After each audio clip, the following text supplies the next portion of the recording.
Sega Rally 2 a été l'un des premiers jeux annoncés pour la Dreamcast, présenté comme un titre capable d'égaler, voire de surpasser les performances de la version arcade, tournant sur la carte Model 3 à un coût de production bien inférieur. Hélas, son développement précoce, engagé en parallèle à celui de la console, a conduit à une sortie précipitée qui n'a pas pleinement exploité les capacités de la Dreamcast. Initialement prévu comme jeu de lancement, il a été retardé jusqu'en janvier 1999 après une démonstration peu convaincante lors du Tokyo Game Show 98. La version Dreamcast se distingue toutefois par l'ajout d'un mode 10 ans permettant de parcourir de nombreux circuits, un mode de jeu en écran partagé pour 2 joueurs et la possibilité de paramétrer ses véhicules. Elle propose en outre 16 étapes avec différents effets météorologiques et vise un taux de rafraîchissement de 60 images secondes, malheureusement fortement dégradé par des ralentissements intempestifs, même si les versions occidentales bénéficieront de quelques ajustements. Malgré ces déboires, Sega Rally 2 a connu un succès critique à sa sortie, comme en témoignent ses tests. Intérêt 95%, sans doute l'un des meilleurs jeux de course, toutes catégories confondues. Cette version européenne rehausse la barre par rapport à la japonaise. Sega Rally 2 est un excellent jeu, cela ne fait aucun doute. La maniabilité, les graphismes, c'est le jeu de caisse le plus fun que je connaisse. J'adore Sega Rally 2, que ce soit la borne d'arcade, la version japonaise ou la version française. C'est le jeu de rallye qui dispose de la maniabilité la plus spontanée et pour moi, c'est le point le plus important dans un jeu de course. Cela constitue l'une des expériences de course arcade les plus agréables, captivantes et remarquablement addictives. Cependant, en fin de compte, on ne peut ignorer le sentiment persistant qu'un peu plus de temps consacré au développement aurait fait une différence significative. C'est génial de ressentir l'expérience de rouler dans une voiture qui saute sur une route pleine de bosses. Les sons de la voiture en mouvement, le bruit du vent qui coupe et les effets de salissure en plongeant dans les flaques d'eau sont super réalistes. Cependant, c'est dommage qu'on ne ressente pas vraiment le poids du mouvement de la voiture. Je retire un point à cause des ralentissements, mais ces ralentissements qui étaient assez gênants au début deviennent moins pénibles une fois qu'on s'y habitue. La jouabilité est impeccable. Étant donné que l'original est un titre au Model 3, il est irréaliste d'attendre exactement la même chose sur la Dreamcast. Plutôt que de se focaliser sur les petites différences, j'ai été sincèrement impressionné par le fait que le plaisir unique du drift de la série Sega Rally n'a pas été compromis. Succès critique et commercial, en particulier au Japon, où il a été le titre Dreamcast le plus vendu en 1999, avec 290 000 unités écoulées. Alors, comment expliquer ma déception à sa sortie ? C'était l'un de mes premiers jeux Dreamcast, et la perspective de pouvoir enfin jouer à cette série déjà culte ne pouvait que m'enthousiasmer.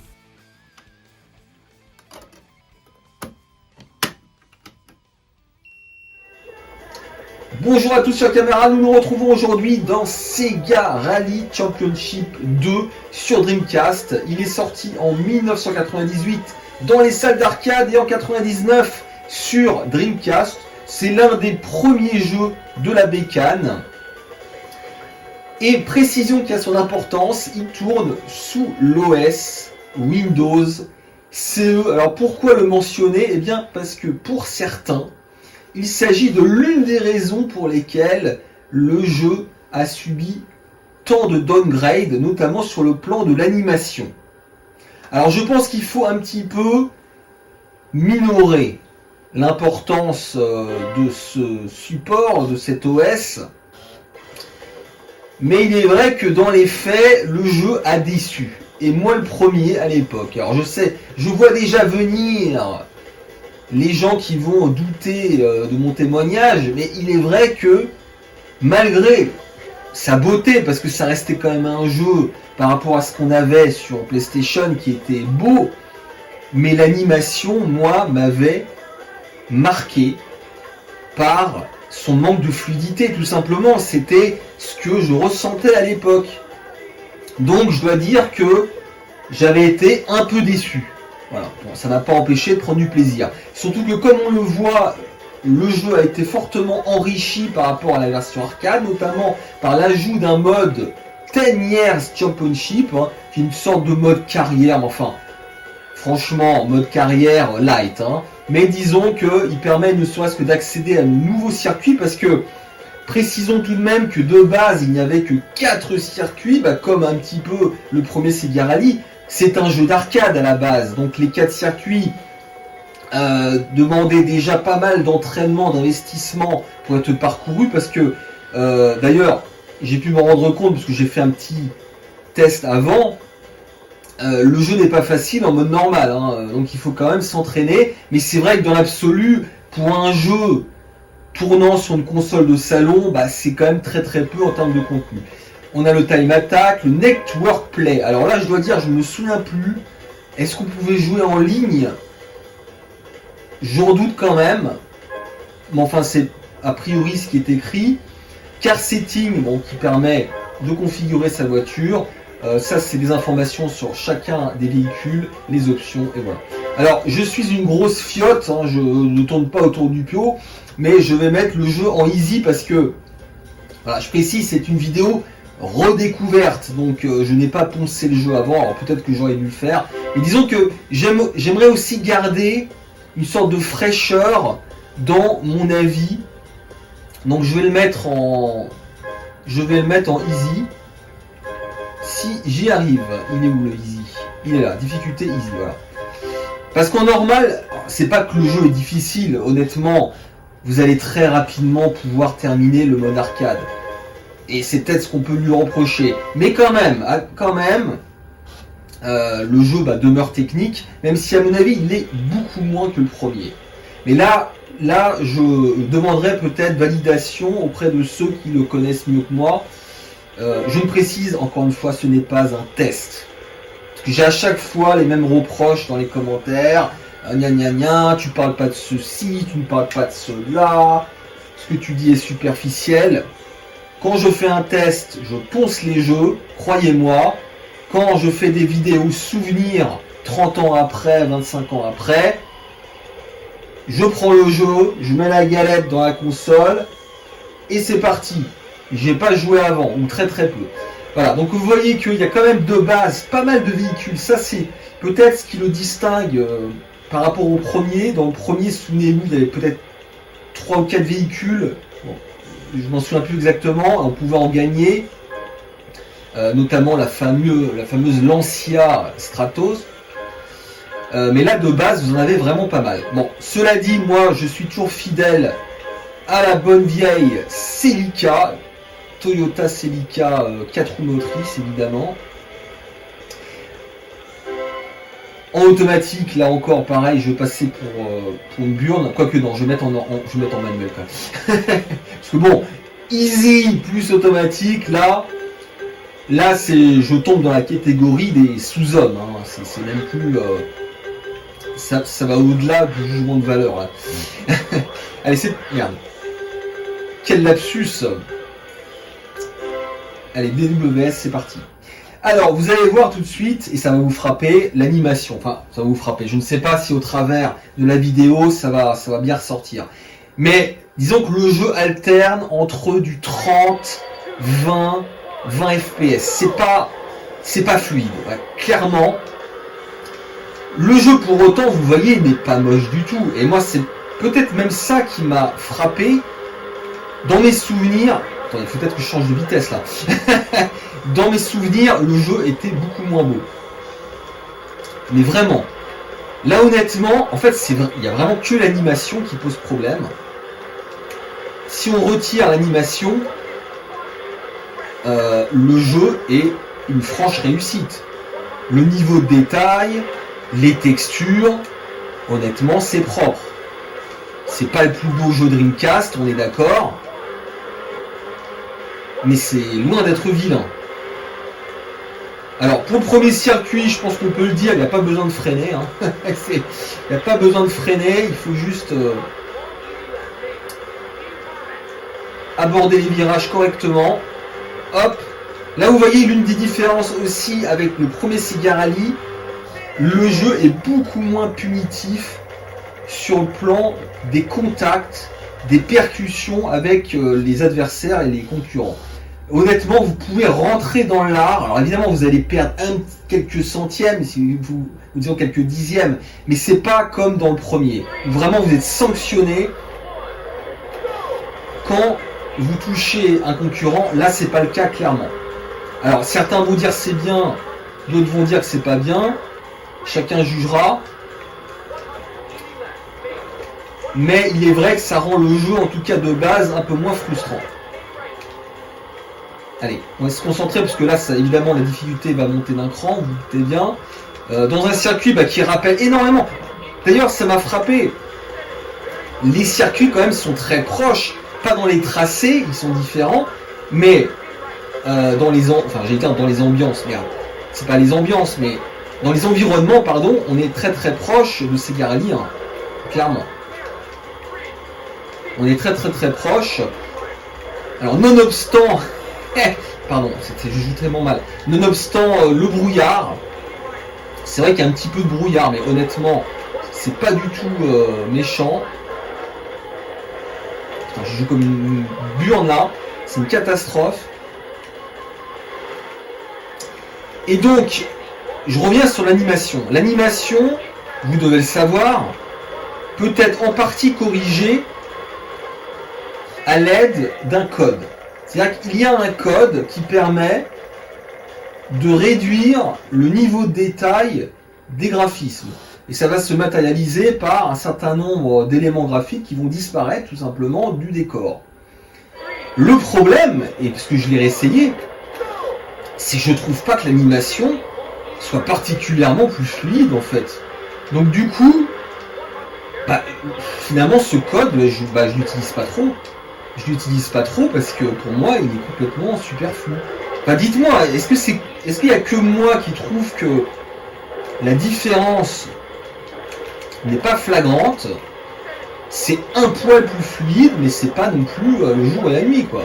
Donc moi du coup je laisse comme ça, sachant que c'est peut-être là où je vais évoluer favorablement dans mon avis. Finalement, je trouve pas que l'animation soit si dégueulasse que ça. Je ne sais pas pourquoi, je vous dis franchement, merde, je ne sais pas pourquoi ma sensibilité vis-à-vis de l'animation à l'époque était si élevée. Pourquoi ça m'a tant embêté que ça? C'est quand même pas si terrible que ça. Hein. Là, vous voyez, ça rame un petit peu, mais je ne comprends pas. Je ne comprends pas pourtant, et je répète, c'était un des premiers jeux de la Dreamcast, donc ça aurait dû quand même m'envoyer sur la Lune, d'un point de vue graphique. Et ça, c'est un mystère. Pourquoi j'ai été aussi exigeant avec Sega Rally 2? Parce que honnêtement, je vais déflorer la conclusion. Je pense que la vidéo va être très courte. Finalement, il est quand même toujours aussi agréable à jouer. Enfin, il est agréable à jouer, ce Sega Rally 2. Alors je trouve moins technique que le premier par contre. Ça veut pas dire qu'il est facile, hein, attention, il faut quand même s'entraîner. Vous voyez, voilà, ça se voit, je joue pas très bien, parce que je ne suis pas assez entraîné. Mais il est quand même très plaisant à jouer, c'est de l'arcade bien sûr, hein, on va pas, vous en doutez bien, donc on va pas avoir un niveau d'exigence d'un point de vue, on va dire, du réalisme, comme on peut l'avoir avec d'autres jeux. Attendez, par contre là c'est une catastrophe. Mais je trouve pas qu'il est vieilli tant que ça en fait. C'est la conclusion que je vais vous soumettre. Et la question que je vais vous poser, est-ce que vous trouvez que Sega Rally 2 a foncièrement vieilli? Non. Moi je ne trouve pas. Et je suis même venu à me demander, est-ce que aujourd'hui je prendrais pas plus de plaisir avec Sega Rally 2 qu'à l'époque? Ce qui est quand même dingue. Parce que il y a des jeux en 2D, on peut comprendre, qui sont de certaine façon qui sont intemporels. Donc il n'est pas surprenant de certains même de les redécouvrir ou de les préférer. Mais Sega Rally 2 les mecs, Sega Rally 2, c'est complètement fou. Là je dois dire, je ne comprends pas pourquoi je l'ai autant méprisé à sa sortie. C'est un mystère. Donc maintenant, maintenant que j'ai fini le mode arcade, vous voyez que c'est comme là par contre c'est indéniable. Ils étaient obligés de rajouter du contenu. Ça ne pouvait pas suffire. Voilà, donc là j'ai gagné une voiture supplémentaire. Alors sachez que c'est un jeu. ça m'a toujours fait marrer cette animation de la voiture. Sachez qu'il y a énormément de codes avec ce jeu. Donc on peut débloquer les voitures très facilement avec un code, débloquer toutes les courses avec un code. Voilà. Si vous êtes un gros flemmard, vous n'êtes pas obligé. De terminer le mode arcade avec toutes les voitures. Parce que théoriquement, c'est ce qu'il faut faire. Allez, donc nous allons maintenant passer au mode 10 ans. Championship 10 years. Alors, hop, on va revenir dans le menu. Et puis, on va s'arrêter là, les amis. Voilà, c'était simplement pour vous donner mon point de vue, comme ça, après la redécouverte de ce titre. Qui a été une bonne surprise. Voilà, je l'ai mal abordé à l'époque et honnêtement, je ne comprends pas pourquoi. Comment un adolescent qui venait d'obtenir la Dreamcast pouvait être déçu par Sega Rally 2. Je sais que je suis pas le seul. D'autres me l'ont dit, mais est-ce qu'on n'a pas forcé en fait? Est-ce qu'on n'a pas un petit peu forcé? Ou est-ce qu'on n'était pas un petit peu des enfants gâtés? C'est vraiment la question que je me pose. On est un peu forcé, les amis. Allez, je vais mettre en automatique, là je serai peut-être moins mauvais. Et puis là, donc vous allez voir que les circuits sont différents. Alors je sais pas combien il y en a au total dans le... Enfin, je sais pas combien il y en a de nouveaux en tout cas dans ce championnat. Alors, vous voyez qu'on peut modifier les caractéristiques de la voiture en fonction de la course. Vous voyez, par exemple, les suspensions. Donc là, je m'y connais pas du tout, mais ça a vraiment de l'intérêt. Hein. C'est pas du bidon. Vous pouvez ajuster le paramétrage des voitures en fonction des courses, et je pense que ça permet de gagner quelques centièmes, bien sûr. Voilà. Donc là, c'est une course aussi qui rappelle pas mal celle de Sega Rally 1, je trouve, d'un point de vue des environnements. Hop. Vous voyez, c'est pas moche quand même. Enfin, je veux dire, à l'époque, quand on passait de la PlayStation à ça, on peut vraiment pas dire que c'était moche. C'est moins qu'on puisse dire. Est-ce que vous confirmez, les amis? Voilà. Par contre, c'est vrai que c'est même pas que ça rame en fait. Enfin, si ça rame, factuellement ça rame, mais c'est surtout une impression de manque de fluidité et de blur. En fait, comme s'il y a une sorte de blur dans l'animation. Vous voyez ce que je veux dire? Et je sais pas pourquoi ça m'a tant dérangé que ça. Mais bon, voilà, je vais pas me répéter. Vous avez compris l'idée. Par contre, ce qui est indéniable, là, vraiment, là je vais me répéter encore, parce que j'ai quasiment tout dit, même si là je joue comme une grosse merde, le jeu est moins technique que le premier, c'est indiscutable. Là on sent que le jeu est beaucoup plus tolérant avec les erreurs. On perd beaucoup moins de vitesse en fait quand on percute un mur, quand on percute une voiture, un concurrent. Dans le premier, c'est la sanction, vraiment. Ce qui peut d'ailleurs, entre guillemets, rendre le jeu frustrant. Je me rends des guillemets, mais disons que dans le premier, il faut vraiment s'investir pour progresser, je trouve. Là, on peut s'amuser tout de suite. Voilà, on va pas performer, bien sûr, et on pourra même pas finir le mode arcade en mode normal. C'est une évidence, mais on va s'amuser. On va s'amuser, ce qui va pas être le cas, je trouve moins en tout cas dans Sega Rally 1, où si vraiment on joue comme une merde, on va tout simplement même pas progresser, quoi. C'est ça le truc. Là, vous voyez, là j'ai pris un petit muret, hop, ça m'empêche pas de continuer, vous voyez. Voilà. Donc Sega Rally 2, moi je pense, si je devais conclure, donner mon point de vue de quelqu'un, encore une fois, qui ne dose pas le jeu, je pense qu'il est inférieur au premier. Et même en arcade, dites-moi là, tous ceux qui sont nés dans des bandes d'arcade, qui l'avaient Day One, dans leur salle de jeu privatisée. Pardon.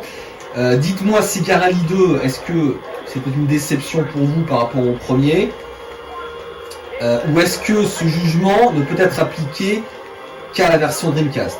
C'est l'interrogation que j'ai en fait, et que donc je vous soumets. Bon, j'espère quand même que je vous ai pas trop mal vendu le jeu, voire j'espère que ça vous a donné envie de leur donner une deuxième chance, parce que moi c'est mon cas. Voilà, là j'ai pris du plaisir pour les 2-3 parties que j'ai fait avant. Et les amis, on va donc s'arrêter là. Merci pour votre attention et à bientôt. Pour d'autres vidéos bien sûr.